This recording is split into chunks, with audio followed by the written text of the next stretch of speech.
All right, so let's move on to chapter 5. We finished with the energy balance. So let me point out something kind of strange before we move on, kind of whet your appetite. All the problems that we previously did up to this point in the class, all the example problems we did using the energy balance or any problems in general, I could have done those problems in reverse order. So every example we did where we went from process 1 to 2, I could have easily done the problem where we're going from state 2 to 1. So process 2 to 1, I could have done in the reverse, and we could have done calculations for the process 2 to 1. So I could have reversed every example problem in this course. The sign on the change in properties would flip, so the positives would become a negative and vice versa. The heat transfer and the works, the signs would flip, and I could have proceeded and done the problems in the reverse order. And again, all that would change would be the signs on the results. Okay, so the energy balance doesn't appear to care about which direction the process goes in, whether it's from state 1 to state 2 or from state 2 to state 1. The energy balance doesn't really care. Now, this is kind of a problem when we take into account or look at 3 different kinds of processes. Let's look at 3 different kinds of processes here. The first one is heat transfer across a finite difference. Finite temperature difference. Heat transfer across a delta T. So let's look at heat transfer across some temperature difference delta T. So we have a hot bar at a temperature T plus delta T, and we have a cold bar at a temperature T. Temperature T, a little bit warmer or hotter, T plus delta T. Okay, so that's state 1. We have the hot bar, and we have the cold bar. Temperature T, T plus delta T. Delta T is some positive temperature difference. Now we know from experience that if we leave these 2 bars in contact with each other, the temperatures will even out. Heat will get transferred from the hot to the cold bar until the temperatures are the same. So we do know that over time, if we wait long enough, we'll end up with a temperature T2, and they will both be the same, okay, for the hot bar and the cold bar. So this is state 2.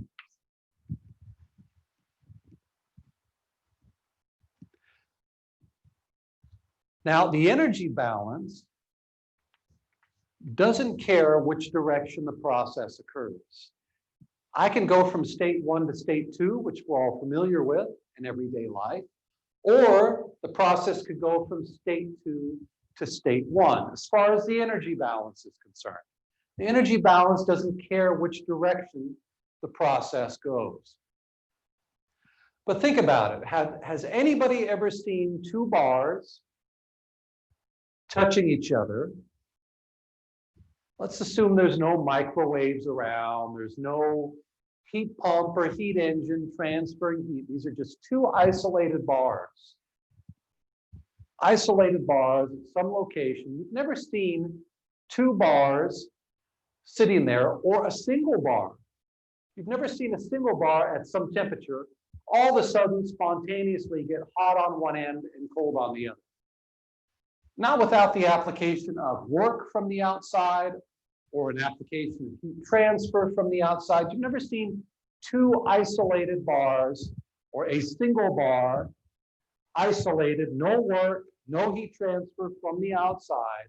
You've never seen one side get hot and the other side magically get cold. That's magic. So in nature,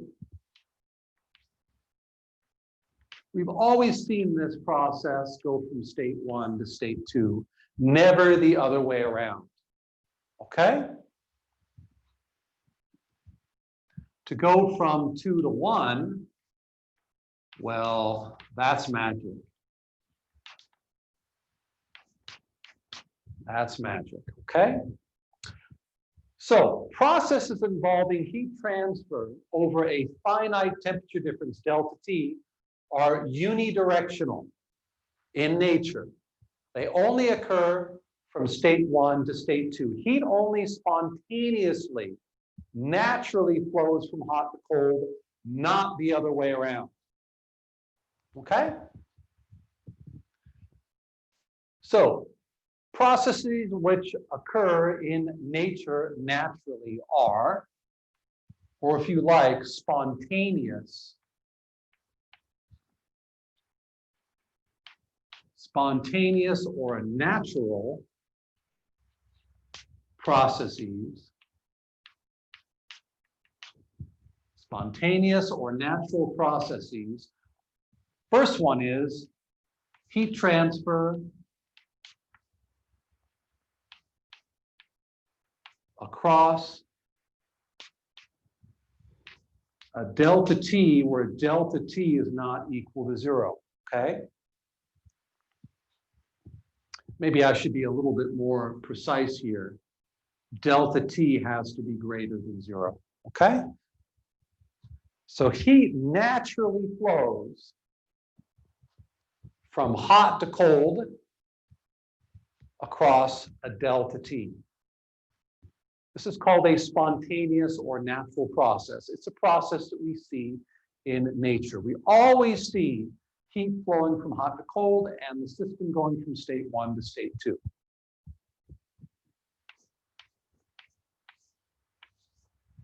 Okay. Let's look at another natural or spontaneous process.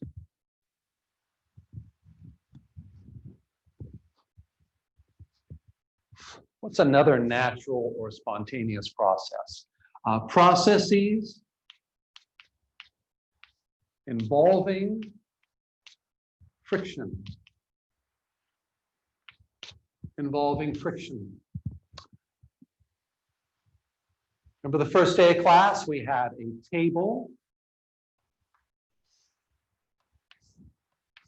and a moving object. So we had a table and some moving object, OBJ, okay? So velocity 1 is greater than 0. And because there's a little bit of friction going on between the object and the table, so we got an object sliding across the table, there's friction. If we wait long enough, the object will stop. Okay, so the object ends up over here, and velocity 2 is equal to 0.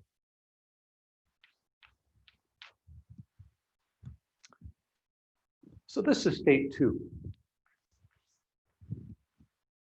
And of course, where does the energy go? Where does the kinetic energy of the object go? It goes into heating up the table object system.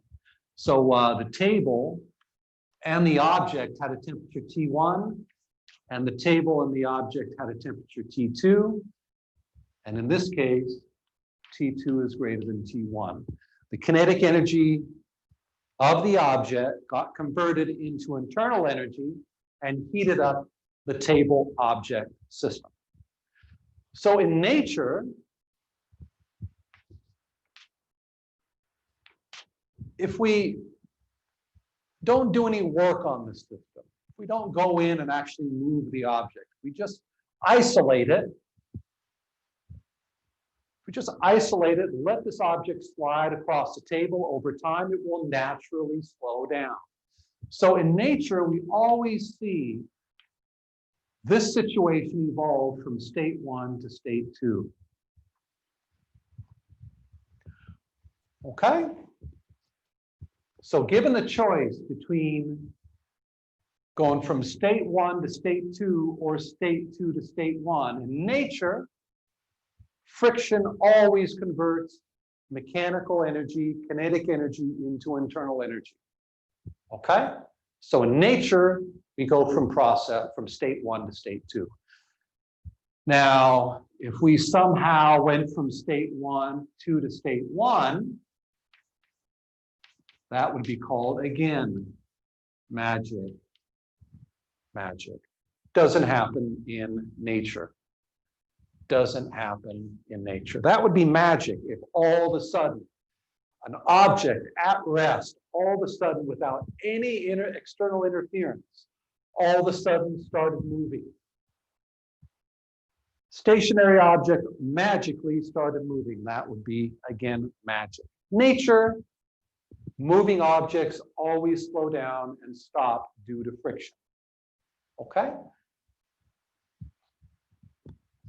So spontaneous natural processes. Another one is processes involving friction. They always go from state one to state two. What I mean by that is we start off with the table.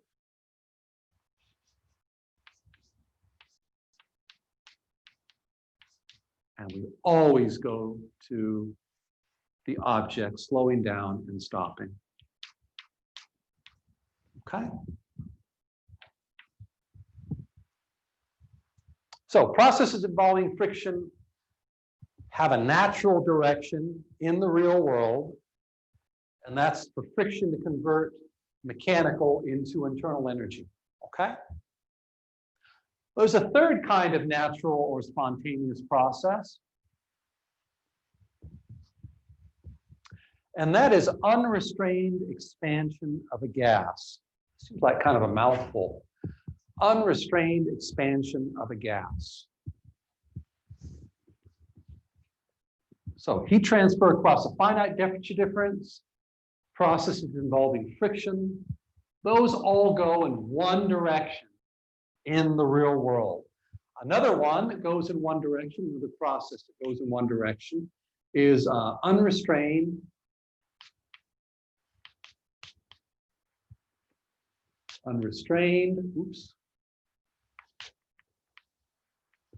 expansion, unrestrained expansion. What do I mean by unrestrained expansion? Let's say, this is going to be kind of weird, but just bear with me. Let's say we have two tanks that are connected together. So I have a tank of some kind of gas here, and I have a vacuum down here. Okay? So this is state one. Two tanks that are connected together by a small connection. Gas in the top, vacuum in the bottom. What's going to happen? If I isolate this system, I don't do any work on it, I don't transfer any heat, I just leave it alone. What is going to happen? Well, clearly, the gas is going to rush down into the bottom tank until the pressures are equalized in the bottom and the top. So in nature, the gas will expand to fill the vacuum.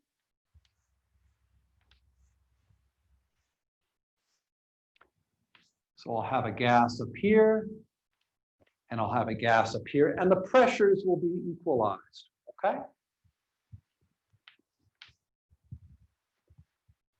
So up here, I have P gas 1, pressure 0 down here. And in state 2, I will have P gas 2, P gas 2. Pressure is the same in the bottom and the top tanks.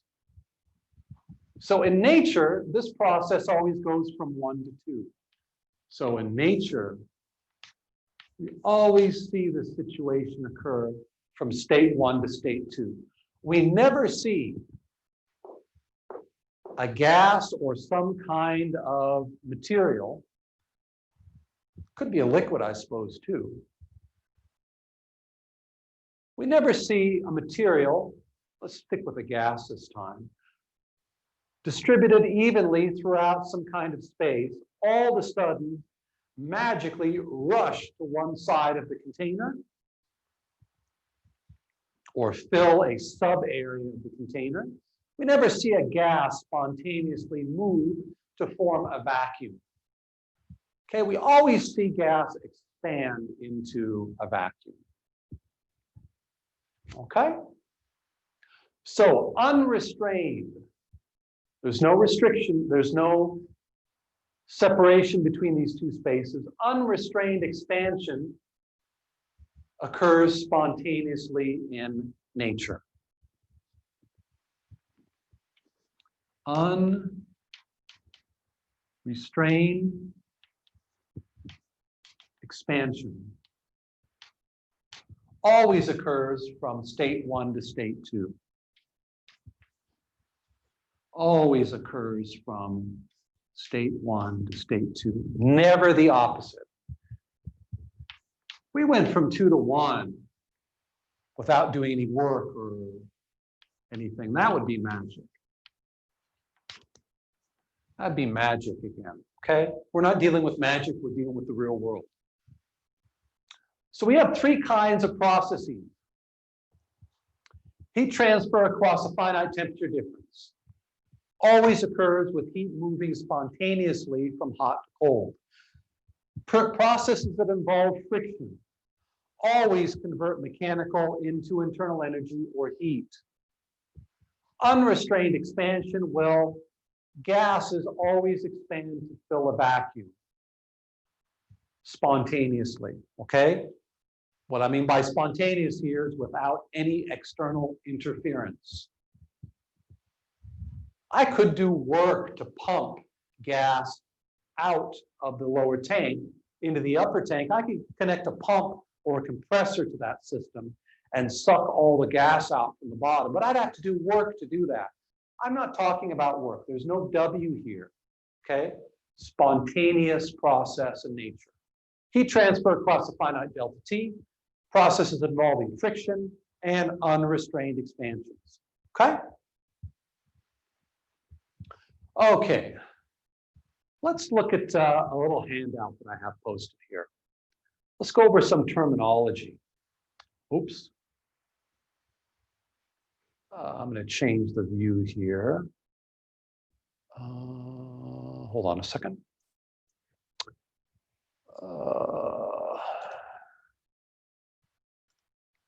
Oops. View. So let's go over a handout here I have posted.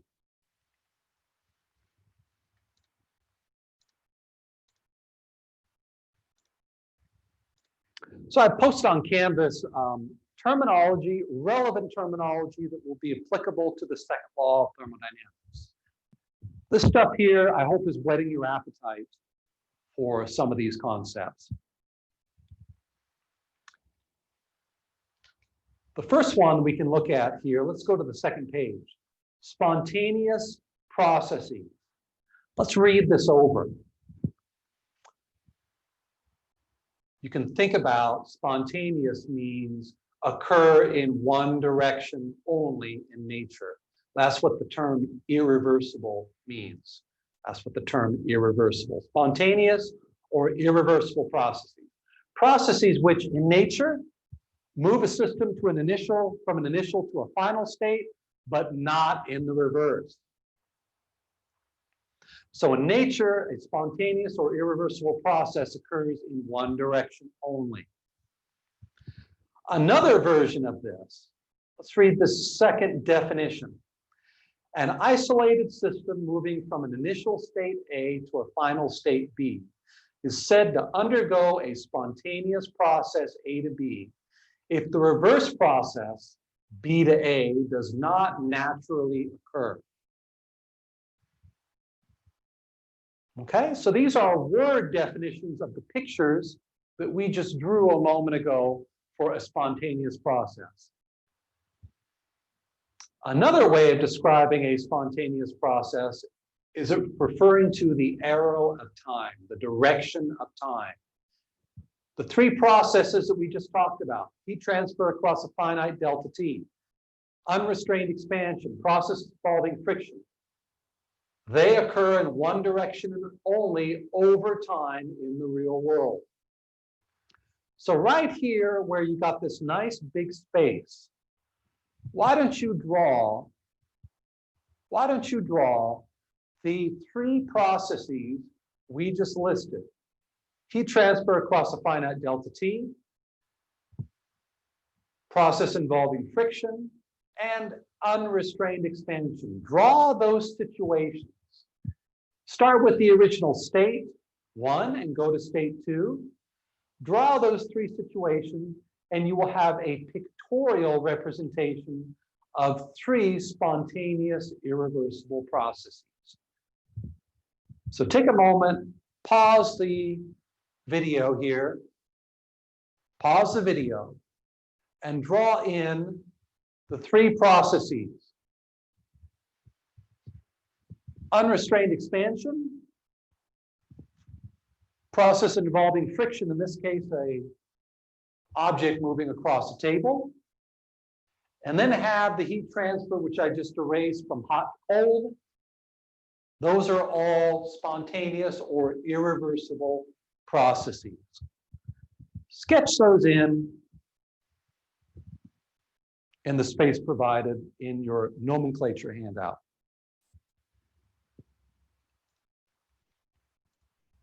So sketch those in right here. Okay, so now you have one part of the handout filled out. Each one of these big spaces here, blank spaces, we're going to be putting pictures in. Okay? So now let's go to the very top of the first page of the relevant terminology.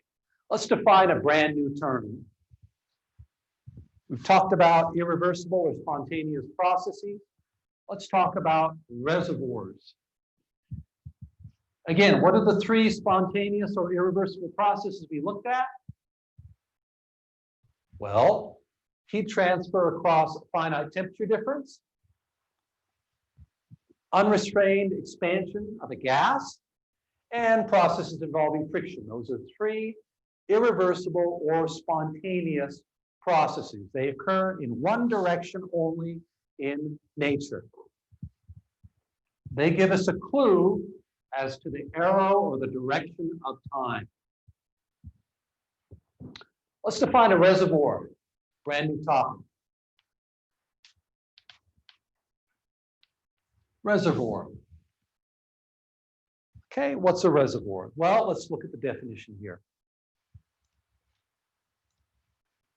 Reservoir, a body or system of large enough extent such that temperature is equal to a constant for any finite heat interaction. What do I mean by heat interaction? I mean a heat transfer into or out of the system. So a reservoir.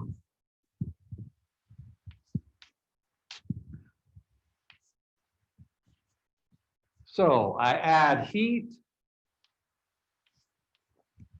to this system called a reservoir. Okay? So this is state 1. And initially this reservoir has a temperature T1.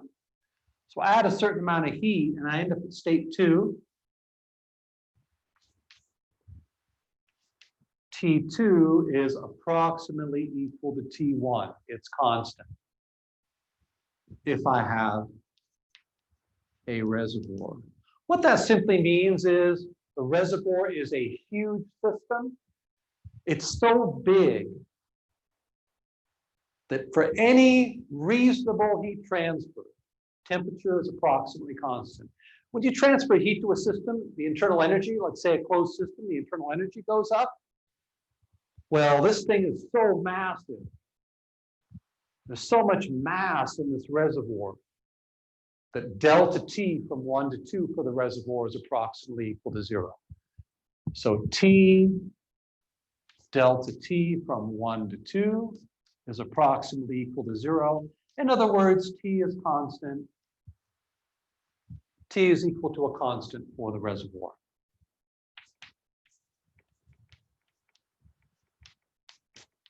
Okay, so draw these pictures.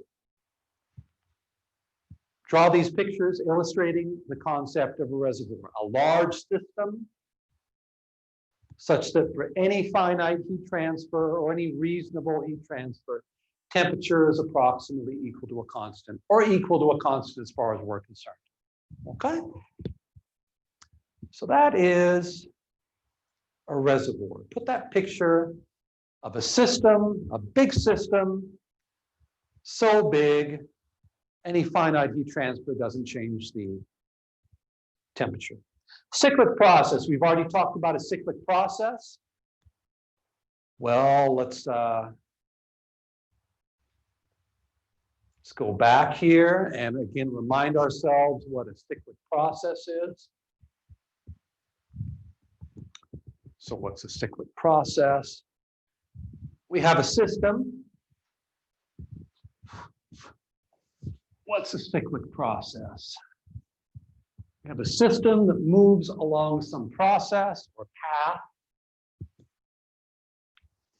Cyclic process. So we have a property plot for some system. So we have property 1, property 2. And this system starts off at some initial state A, or 1, whatever, moves through a bunch of intermediate states. So here's B, here's C. It just keeps moving around, and then it returns back to its original state, A. So change in any property over the process, the cyclic process, change in any property over the cycle or the cyclic process is going to be equal to 0, okay? So sketch in this property plot and indicate some kind of a cycle or a cyclic process. And remember, the change in any property, internal energy, temperature, pressure, any property is equal to 0 over a cyclic process. Okay, that's the picture that should be going in the white space under cyclic process. Okay.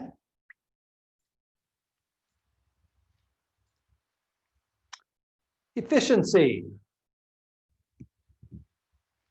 We actually don't have a picture for this one, but we know about what efficiency is. Efficiency is a benefit over a cost. We just did a problem involving a refrigerator and a heat pump. There's also heat engines. And they have their own definitions for coefficient of performance or efficiency. Okay?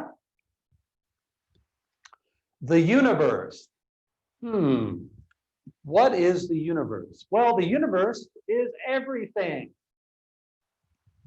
What's the universe? The universe is everything. We have the system.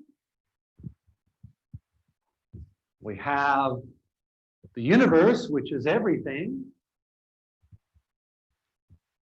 So here's the universe.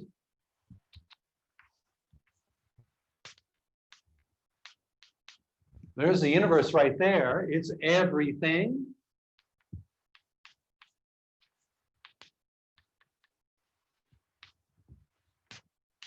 Everything. And of course, in the universe, we have our system. So maybe we have our system. There's our system right there. The universe is everything. There's our system. It's within the universe. It's just a little confined region or mass within our universe. And then everything that is outside the system contained within the universe is called the environment.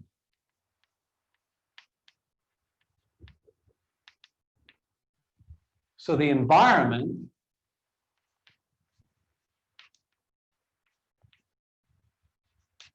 is the universe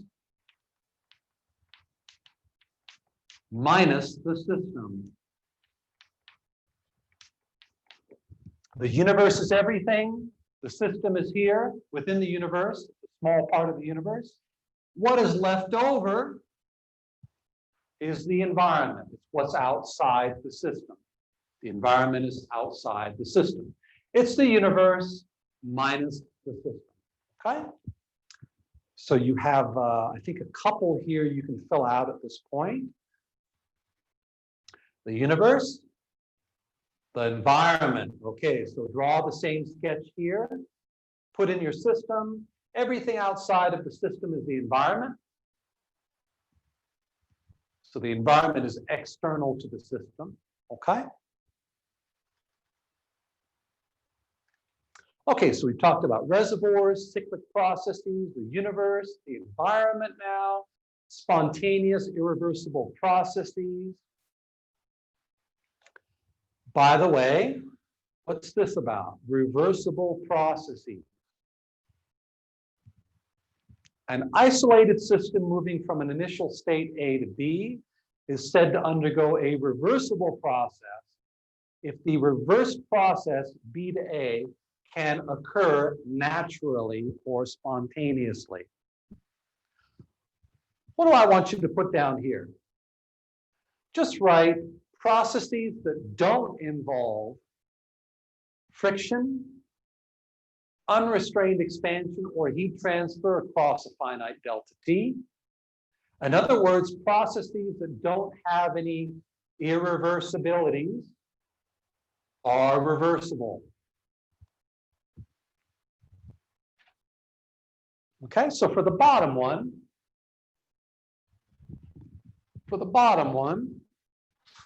we can have a system moving from an initial to a final state, and it can go in any direction. So here we have our system.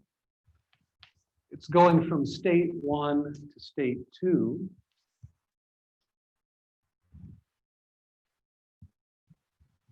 This process can go in either direction, state 1 to 2 or 2 to 1. Notice the double arrow sign. It can go in either direction. So 1 to 2 and 2 to 1 will occur or may occur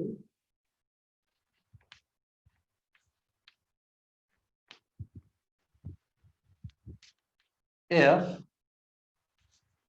no irreversibilities or irreversible processes present. No irreversible processes present. What do I mean by that? No heat transfer across a delta T, a finite delta T. Unrestrained expansion.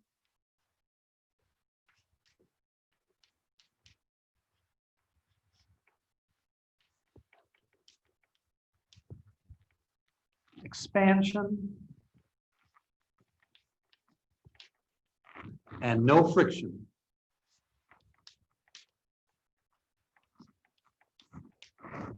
So a process can occur in any direction, 1 to 2 or 2 to 1 for some system, an isolated system. If the process doesn't involve heat transfer across some finite temperature difference, unrestrained expansion, or friction, then the process is what's called reversible. I can go 2 to 1, 1 to 2. Either one may occur technically. Either one may technically occur.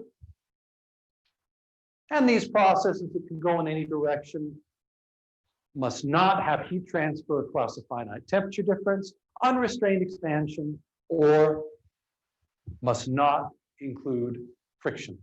Okay? All right, ladies and gentlemen, let's take a pause there.